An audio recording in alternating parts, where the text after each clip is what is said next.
Hey there, yes, I know, I am suddenly well lit. Currently it is morning, which is weird because I'm supposed to be asleep at the moment. But I took the next week and a half off, so I actually get to film during the day. It is really challenging to make light look good when I do not have any natural light whatsoever. So I hope that you enjoy this pleasant look from my videos before we return to our usual dark and dreary appearance. Today I'm going to be talking about season 1 of The Legend of Vox Machina, specifically episodes 10, 11, and 12, the final batch of this first season. Hang on, my mother is messaging me.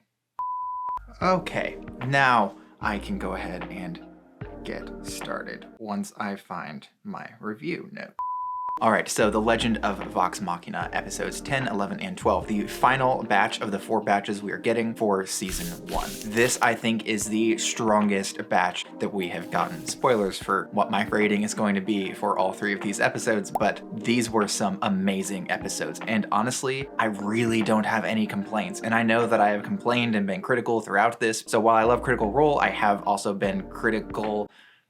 There's a joke there, I just can't find it. I have been critical of this show. There are several episodes that I genuinely didn't like, especially the first 2 in the season, as well as just some animation blunders and a couple of things that were lacking polish, and then even some story beats that I didn't like. This batch really doesn't have any of that. I have a hard time thinking of something that is negative to say about this most recent batch of episodes. So I'm really excited to just start talking about these 3 episodes of The Legend of Vox Machina. So let's get into it. First of all, the look of these 3 episodes is simply fantastic. They did a wonderful job with that. I've said throughout my reviews of the previous episodes that there were some animation blunders or some things that looked like they were missing frames, and then just some scenes that didn't really look right to me, as well as certain aspects of different frames and such not blending very well. That was not present in this. I feel like they really gave these last 3 episodes their all, and there are some really awesome visual effects in these. I don't want to get into spoilers because this is a spoiler-free review, and so I can't really go into super specifics about some of the things that I really loved here, but there are some amazing moments, especially in episodes 11 and 12. There's just some really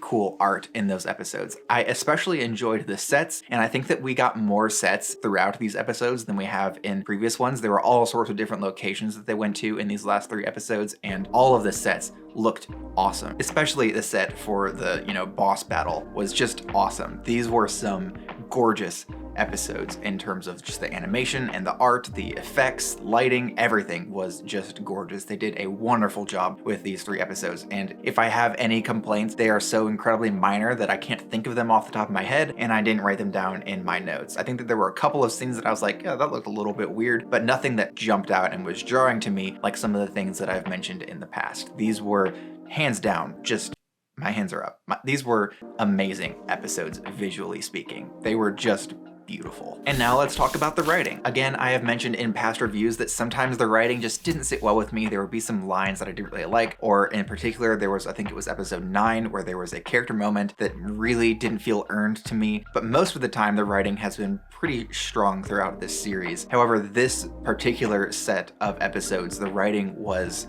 just wonderful. There's one little gripe that I have, but I think that after a couple of rewatches, I think that it was addressed, but it's kind of hard to tell. Really just the way that they handle healing in this show. I'm not sure if I like it or not, but I'm gonna need a more thorough explanation on how their world is going to address healing, because we already know that their magic system is similar to what it was in Dungeons & Dragons while they were playing the campaign, but the magic in The Legend of Vox Machina is also different because they can't just rip the entire magic system straight out of Dungeons & Dragons. So there are some differences there, and I'd really just like to get some explanations from them. But for now, without actually knowing exactly how it works, I can't really give a genuine complaint about that. But that's really the only thing I can think to complain about with these episodes is just the way the healing is handled. Otherwise, the writing is outstanding for these, especially with the combat. No, I don't know exactly how they do the writing for the combat. Maybe it's pure storyboarding instead of actually scripting out how the battle scenes go. I haven't seen anything from them about exactly how they map out their battle scenes, but however they did it, it worked really well. We had some really awesome combat scenes in these 3 episodes. There was just some awesome stuff, particularly in the 11th episode when we get, you know, the boss battle and everything, and there is just this sheer awesomeness. We get a lot of sort of one-on-one fights among everybody, and it looks really cool, and the way that it's laid out and who they picked to fight who was also done, I thought, really intelligently, and really gave us the chance to showcase some of the abilities of our cast, both Vox Machina and the Briarwoods. This, I think, is a really strong episode, and it's definitely my favorite combat scene of season 1. They did a fantastic job with the combat in the 11th episode of this show. Now, if there is one thing that I think the show, or specifically this season, has done really well, it's Payoff. That may just come from the fact that they've all played Dungeons & Dragons for a while, and I think that any good DM really knows how to give players solid payoff. You introduce a big bad early on, you let the players fight them and they lose, and then you let the players fight them again and they win, and it feels really good. We get a lot of payoff in these 3 episodes for all sorts of things. Sometimes it's payoffs for like a slight joke, sometimes it's sort of a callback to something that happened earlier on in the season. Whatever the case may be, we get a lot of payoff in these 3 episodes, and it always feels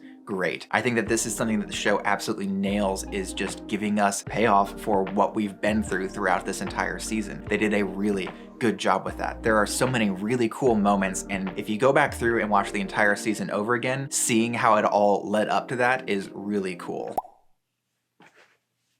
What are you doing, Suba? Are you gonna leave?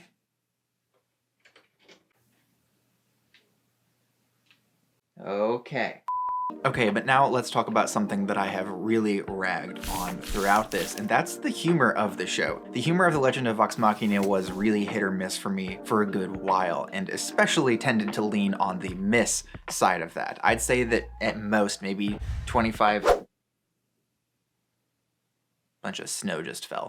I'd say that maybe at most 20 to 25% of the jokes would land for me. Otherwise, I would almost roll my eyes at some of them or just be kind of bored with them, and I felt like a lot of the jokes were repetitive. It was almost like they were just grabbing at all of the low-hanging fruit. By about episode 7 or so, this improved considerably. In episode 9, I think there were some really good jokes in there that I felt leaned more on the character's strengths as opposed to just focusing on whatever low-hanging fruit they could grab and making Scanlan the raunchy throwaway guy. They did a really good job with the humor from episode 9 onward, and these last 3 episodes have a lot of real laugh out loud moments that both establish the characters and take a lot of setup and are clever, and all in all, these were some really funny episodes. They were really grim and really dark and really heartbreaking, but they were also really hilarious as well. I think that they nailed the humor and finally got the humor to the point that I was hoping it would get to in this season by the time we get to these last 3 episodes. I wish it had been this clever and witty throughout the entirety of the season, but maybe it just took a while for them to find their footing and get their stride and start actually getting some payoff for some of the jokes that they've been setting up earlier. Now, again, I want to tell people, because I know that some people think that I'm just a prude or something with these jokes, I really don't mind raunchy jokes at all. Some of my favorite shows are Always Sunny or even Workaholics, but when I laugh at the raunchy jokes, it's because I find them to be witty or clever or smart or well set up. But in the case of Vox Machina, many of these low-hanging fruit jokes were set up immediately and then just not all that funny by the time that they were executed. And instead, now in these last ones, we get a lot of really cool character payoff. We get to know the characters a little bit more, so we understand why they're saying some of these things and why the things that they say are funny. I found a really funny interaction between Grog and Silas in this episode 11 specifically, that I thought was just hilarious. It was fantastic, really well executed, and solid payoff for things that we'd seen throughout the season. So the humor has really hit its stride in these last 3 episodes, and I'm very grateful for that. I found these episodes to be really funny on top of all of the other emotions that they made me feel. One more point that I want to touch on before I get to my overall rating of these last 3 episodes of the first season, and that's going to be just vengeance in general. I have made it no secret at all on this channel that I love a good revenge story. I am a big sucker for them. They're my favorite kind of story ultimately, not even specific to a genre, just a revenge story. If it's a good revenge story, I am definitely here for it. This is a revenge story. That's not really a spoiler. It's pretty obvious just from the Briarwood arc in campaign 1, as well as from the very early episodes. This is a story about Percy exacting his vengeance and about the people that Percy wants to exact vengeance on. And it's really, really well done. It was both well done in the first campaign and is part of what solidified it as my favorite arc in campaign 1 and the favorite arc of many people, but it was also really well done with this opportunity to tell it in a more concise and clean manner through the new medium, because this is condensing a lot of playtime down into this shorter animated series, and they really had the opportunity to refine the vengeance arc for Percy. And I think they did a really solid job of that. And this was a really great ending to Percy's sort of vengeful arc and his pursuit of this seemingly mindless vengeance. And I thought it was done extremely well. We get some really satisfying conclusions and wrap up to that, and they just did a really good job with the revenge story. I'm very picky when it comes to revenge stories because some revenge stories are just gratuitous, and I'm not here for that. I want a revenge story that is maybe gratuitous in the beginning and in the early stages, like The Legend of Vox Machina is, but then eventually you kind of get to the realization that, hey, vengeance actually isn't as good as we might think that it is, and vengeance can eat you up inside and be destructive, and there are things that are better for you and that are better for the world than just going out and exacting your revenge. The conclusion of the revenge story I found to be really strong and really compelling and emotional. I think that they did a great job with it. There are some really shocking moments in there in this final episode, and I don't really have any complaints as far as the execution of the revenge story is concerned. So let's talk about my overall rating. But before I do that, I wanted to let you know that you can like, comment, and subscribe, all at no cost to you. So thanks for taking the couple of seconds to go like, comment, and subscribe. I really appreciate that. If you do have any thoughts that you want to comment, or if you agree or disagree with any of my points, whether you have seen the F3 episodes or you just have guesses about what they are and you want to make your opinion known regardless of whether you've watched them, I will definitely read your comment.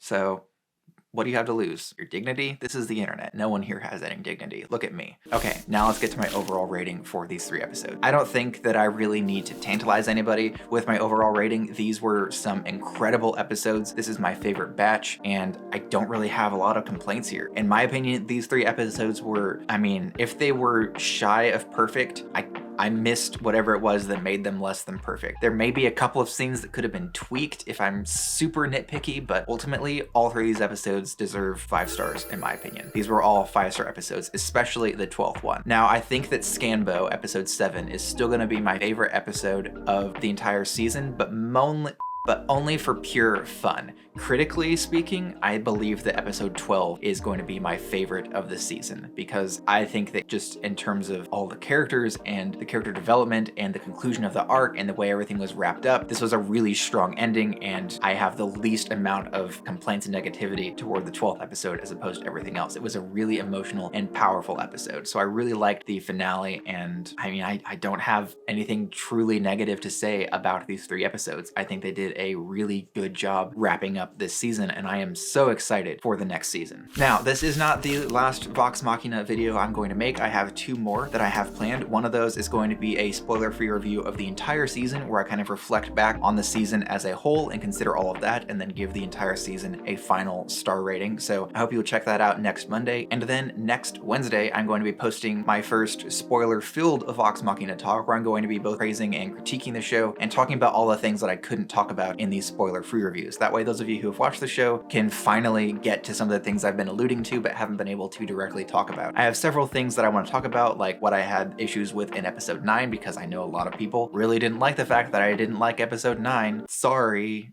Keep an eye out for that one on next. So keep an eye out for that video next Wednesday. Thank you very much for taking the time to stop by and check out this video. I really appreciate it. If you would like to see another video from me, you can do so by clicking up here. And until next time, bye.